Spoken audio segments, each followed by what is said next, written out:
GST কাউন্সিলের বৈঠকে বুধবার কর কাঠামোয় বড় বদলের কথা ঘোষণা করেছেন অর্থমন্ত্রী নির্মলা সীতারামন। মধ্যবিত্তদের কথা চিন্তা করে কর কাঠামোয় আনা হয়েছে পরিবর্তন। স্বাস্থ্য বীমা ও জীবন বীমাতে জিএসটি পুরোপুরি তুলে নেওয়া হয়েছে। সেই সঙ্গে 33টি জীবনদায়ী ওষুধেও জিএসটি শূন্য। একই সিদ্ধান্ত হয়েছে খাদ্যদ্রব্যের ক্ষেত্রেও। নতুন জিএসটি কাঠামোয় 175টি জিনিসের দাম কমতে পারে বলে অনুমান। নেক্সট জেনারেশন জিএসটি ছাড়পত্র পাওয়ায় স্বাভাবিকভাবে উচ্ছ্বসিত প্রধানমন্ত্রী নরেন্দ্র মোদী। এতে আম জনতা থেকে শুরু করে সমাজের সমস্ত ক্ষেত্রের মানুষ লাভবান হবে বলে সোশ্যাল মিডিয়ায় এক বার্তায় জানিয়েছেন। তবে নতুন কর কাঠামো নিয়ে রাজনৈতিক দলগুলির মধ্যে শুরু হয়েছে জোর চর্চা। জিএসটি কাঠামো পরিবর্তনের জন্য প্রধানমন্ত্রীকে ধন্যবাদ জানিয়েছে তার দল বিজেপি।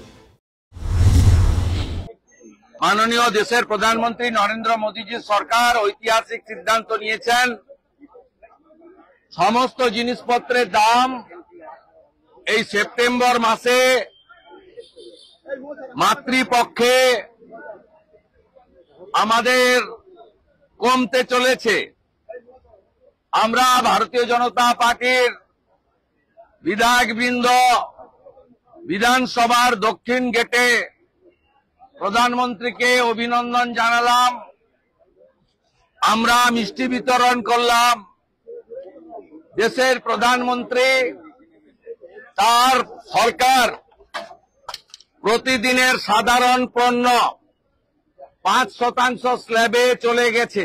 নরেন্দ্র মোদীজি তার সরকার ঐতিহাসিক উপহার তুলে দিয়েছেন গতকাল।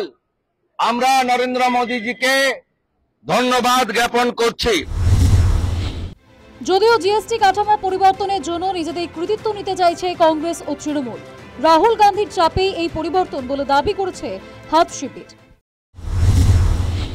এই লোকটাই সত্যি কথা বলে, বাকি যারা সরকারে আছে তাদের আমি মিথ্যেবাদী বলবো না, কিন্তু তারা কেউ সত্যি কথা বলে না।